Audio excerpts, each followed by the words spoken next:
moving people toward Jesus. Because what better way can you love somebody than to help them move toward Jesus? Last week we talked about the first action step in this. It was called connect, and I don't know if I ever actually mentioned the word connect in that, but it's just the idea of starting to get to know somebody, building a relationship with somebody that you don't know, somebody that may not know Jesus. And we talked about just the simple idea of sharing a meal with somebody just to get to know them. Or you can put it, if you want to look at it as ways you can do this around the house, connect would simply be a backyard barbecue. They're in your backyard, it's safe, they can leave whenever they want to, but they're not really in your privacy. They're not in your house. Well, we're moving a step further today from moving from those acquaintances, those just casual relationships, to becoming actual friends, to really digging in and getting to know someone, if you will, inviting them into your house. That's not as safe as just having them in the backyard, is it? That step further, it's a little deeper. Because if we stay too much on the surface, if we stay just in the backyard, if we keep it there, it just doesn't go anywhere. It fizzles out. If you're truly going to share your faith with someone, and that's what this is all about, is building a relationship with people to where we can tell them about Jesus, at some point you're going to have to prove to them that they're not a project, that you really, truly, deeply care about them. And the more you get to know somebody, the more you're going to care about them. The relationship you're building with them has to be real. I mean, think about it this way. Especially high schoolers, I know you'll understand this more than some of us. You know when somebody's being fake, don't you? If somebody's just acting like they like you to get something out of you, you know it. You can tell. And that's the last thing we want is people thinking that we're looking at them as a project. The old adage, it's already on the screen, people won't care about what you know until they know how much you care. Let me think about that. You have to build a relationship with somebody. You have to let them know that you truly care about them before your message really gets through. And that may sound cliche, but I know I've experienced it in my life. If I don't have a relationship with someone, I'm not going to pay as much attention to what they say as to somebody that I know truly, deeply cares for me. So how do we move from acquaintances to actual friends? That's the next step, like I mentioned earlier, and it has to be as natural as possible. We can't force it. So here's the thing. As you get to know someone and you build that relationship with them, whether they're a Christian or not, you're going to find that you start to love that person. The more you get to know somebody, that friendship builds. And I'm saying love in a non-romantic way there. But you're going to start truly caring for those people. And the more you build into them, the more you get to know them, the more you care about them, and the more you want to share Jesus with them because you don't want to see the alternative in their life. So what are we talking about? And it's a simple word. We're talking about serving.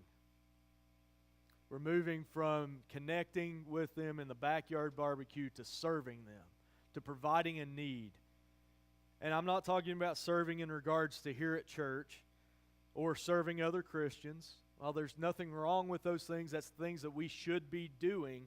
But we're talking about finding ways to serve those that don't know Jesus yet. So I'm not talking about everybody knows the guys that serve communion here at church, or those guys that serve behind the scenes, taking care of the maintenance stuff. That's all good things. I'm not saying don't do those, but we've got to step out and start serving those that may not know Jesus yet. Because remember, like we still on the screen, people don't know or don't care what you know until they know how much you care. So what are some of the ways that we can serve others? What are some of the ways that we can step out of our comfort zones even and serve people here in the community? What about a neighbor that their yard may get a little high in the summer because they just don't have time or the energy or the health to mow their yard? But you can. So step out and go mow their yard. Or See somebody coming out of the grocery store now, the grocery store does a great job of this. They carry the groceries out for you if you need them. But if you see somebody carrying groceries out and you have a chance, just step over and help them carry their groceries. Or even go to the grocery store with somebody that may just need that friendship, that time of fellowship with somebody, that they may be going to the grocery store all alone every week. Do you know kids that have a basketball hoop at their house, but they don't have anybody to shoot with? Spending time with someone that's just lonely. Or you find the single mom in the community that needs a break, just needs some time away for herself, and you offer to take care of her kids for her for a night. Just so that she can have some alone time. There may be other ways that you can think of. Those are just some of the ones that I wrote down. The fact is that there are people around us all the time that a simple act of kindness could really reach and start speaking to their heart. If you've been reading the book that goes along with this series, this story may sound familiar, but Tim Harlow related a story in the book of a friend of his that is an author, and she said she was sitting at her desk one day working on something and looked out the window, and she sees this black and white streak run across the back of her yard, and it looked like it was wearing a yellow helmet. And she got to looking, and it was a skunk. But instead of a helmet, it had got its head stuck in a yellow yogurt container. It had stuck its head in to try to get a meal out of this yogurt container, and it got stuck.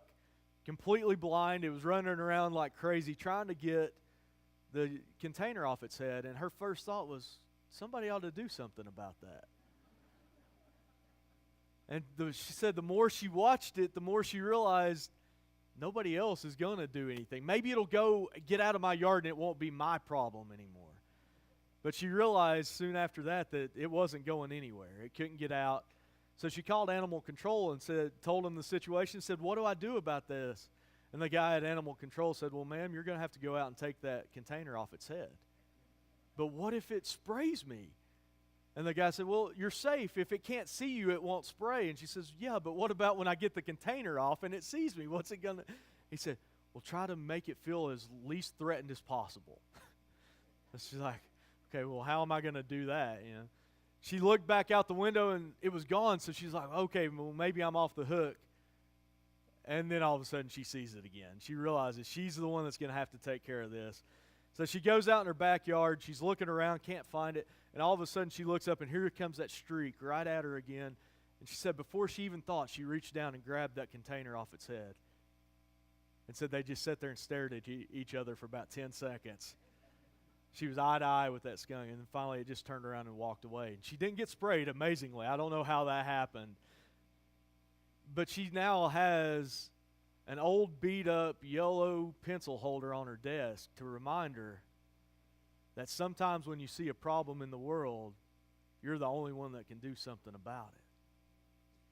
You know, we see a world, here's part of the problem with us in human nature. We see a problem in the world and we say, man, somebody ought to do something about that. And God's sitting there saying, well, how about you do something about that? There's an old song, or not an old song, there's a worship song out right now by Matthew West. It is a few years old, but it's called Do Something. And it's Matthew West talking about some things in the world that he sees that's wrong, and he's saying to God, why don't you have somebody do something about that? Or why don't you do something about it, God? And God says, I did. I created you. We have to remember that sometimes we are the ones that can fix the problems that we see. Let's look at what Jesus said or would say about that attitude. Someone ought to do something. It's one of my favorite stories that he tells, and in fact, it's probably, other than the parable of the prodigal son, it's probably his most famous parable inside and outside of the church.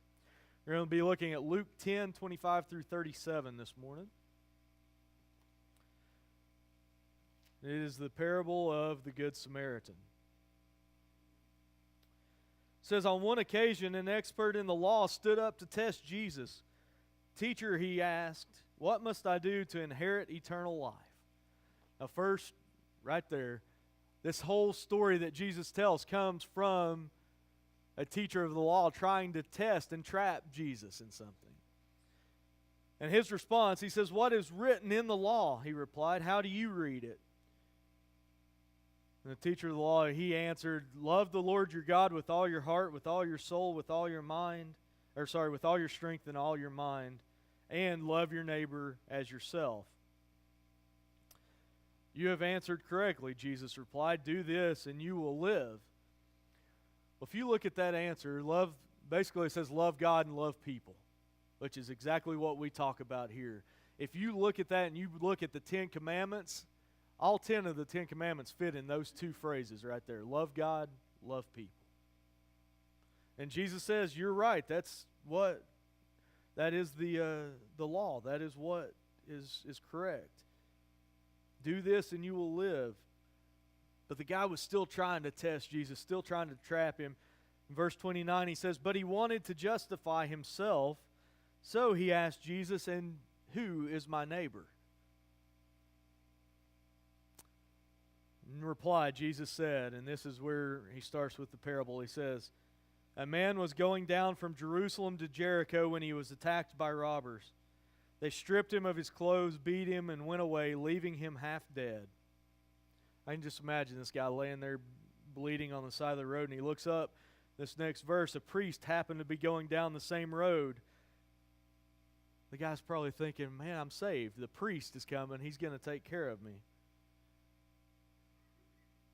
And when the priest saw the man, he passed by on the other side. So this guy's laying there thinking, I'm saved, and the priest physically walks completely around to the other side of the road and goes around him.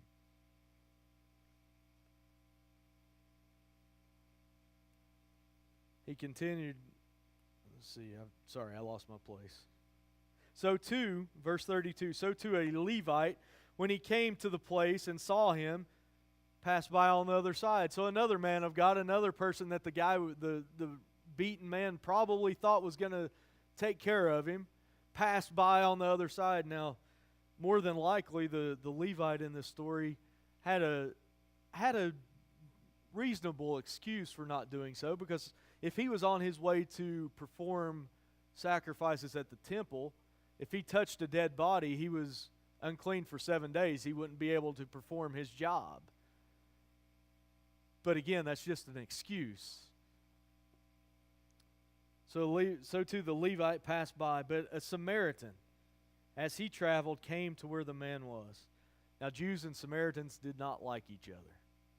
Samaritans, we talked a few weeks ago about how the Jews hated tax collectors. They may have hated Samaritans even more than tax collectors, because Samaritans were the remnants of the upper kingdom that was taken into captivity, and they intermarried with the other religions, the other people around Israel. So the Jews looked at them as half-breeds, if nothing more. So this would be the least likely person to be a hero in a story. But a Samaritan, as he traveled, came where the man was, and when he saw him, he took pity on him. He went to him and bandaged his wounds, pouring on oil and wine. Then he put the man on his own donkey, brought him to an inn, and took care of him. The next day he took out 2 denarii and gave them to the innkeeper. "Look after him," he said, "and when I return, I will reimburse you for any extra expense you may have." Now, 2 denarii, that was about 2 weeks' worth of wages. So we're not talking about his kid's entire college fund, but we're not talking about an insignificant amount of money either. But you notice here too, he didn't delay his job. He was more than likely on a trip of some importance. He didn't just completely stop what he was doing either. He took care of a need and then he moved on. But he said, "I will return, I will reimburse you for any extra expense as well." So he was going to continue to check up on the guy. Verse 36, "Which of these 3 do you think was a neighbor to the man who fell into the hands of robbers?" So Jesus puts it right back on the teacher of the law. Verse 37, the expert of the law replied, "The one who had mercy on him." I can just see him kind of gritting his teeth when he says that. He probably didn't want to answer that, but he did. And Jesus responded. Jesus told him, "Go and do likewise." So again, the Samaritan was not the most likely to be a hero in a story from a Jew. But Jesus is saying everybody is our neighbor. I read a study one time, and actually Harlow points this out in the book as well, but Princeton has a theological seminary that is part of its school. And they had a couple of psychologists that wanted to do a study on the theological students about this very story, about the Good Samaritan. So they got a group of professional or students that were studying to be professional clergy, and they divided them basically into three different categories. They gave them a test about compassion. Were they compassionate for other people? So the test put them into two categories, compassionate or not. The second was they were told that half of them were told to prepare a talk on the Good Samaritan, and the other were to prepare a talk on the professional role of clergy. And they were going to be going across campus and delivering this talk to some other students. And the other factors that they put into this were half were told that they were already running behind, that they were late, that they had to get to class to teach very quickly. And the other group was told that they had all the time in the world, that they had plenty of time to put their message together. Well, what they did was they set up a man out in the courtyard up against the wall, made him look like he was beaten and half dead. And he was right in the path of where they were having to go teach this lesson that they just prepared. And they thought that, well, those that were compassionate versus those that may not have that would be a difference. There wasn't really any difference in that. They thought, okay, well, the ones that just prepared a lesson on the Good Samaritan would realize what was going on and they would stop. There really wasn't any difference between those two. The only category that really had any impact was whether they were told that they had plenty of time or that they were already late. And those that were already late, I'm sad to admit this, only 10% of them stopped to help the man. And they said of the ones that didn't stop, most of them literally stepped over the man laying there on the side of the street. Now, those that were told that had plenty of time, 63% of them stopped. Now, I wish that number would have been a little higher myself, too. But you get the idea. We don't always see an issue and say, hey, I can do something about that. Can I step out and serve in some way? Can I help somebody in need?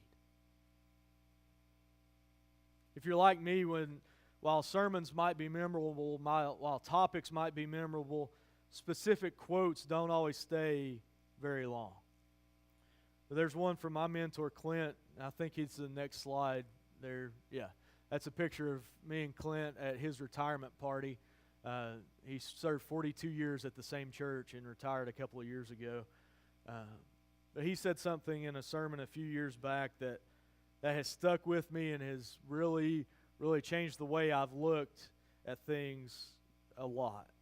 And I've changed it just a little bit so it pertains to us here in Canton instead of the community of Gray where he was at.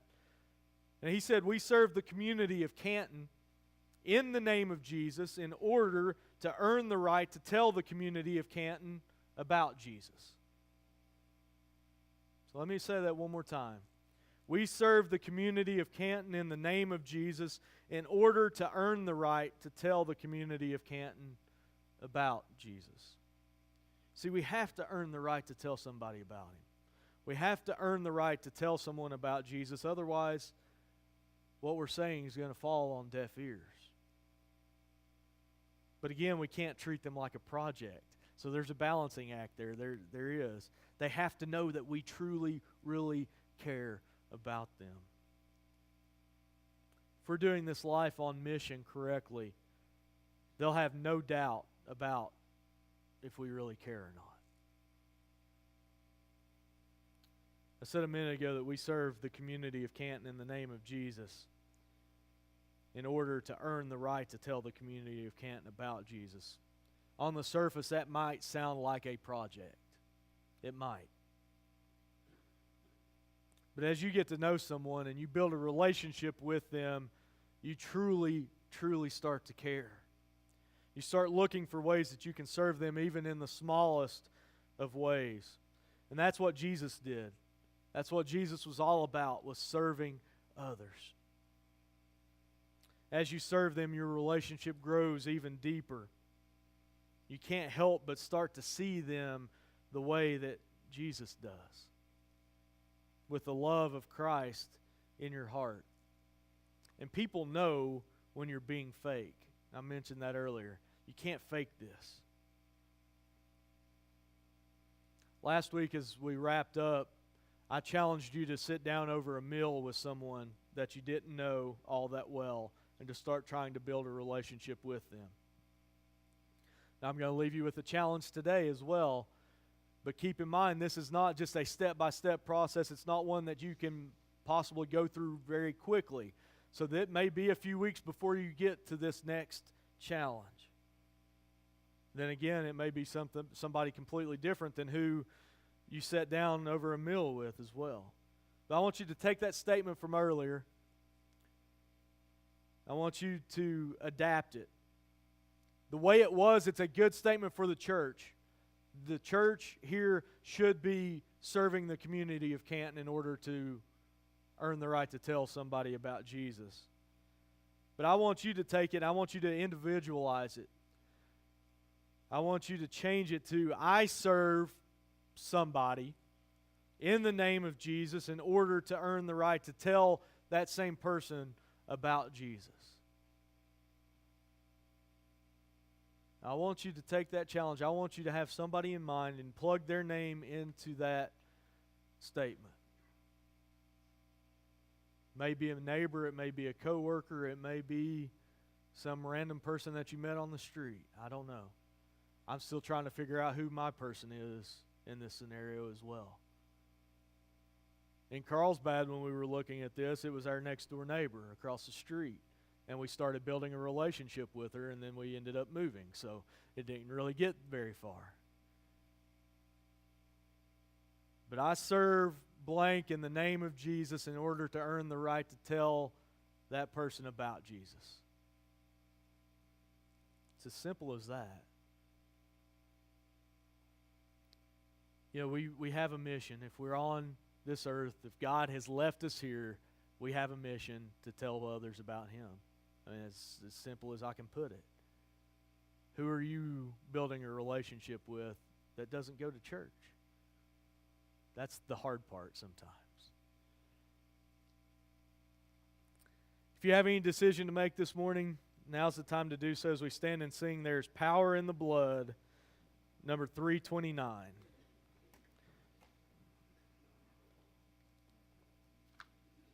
We'll do the first and the fourth.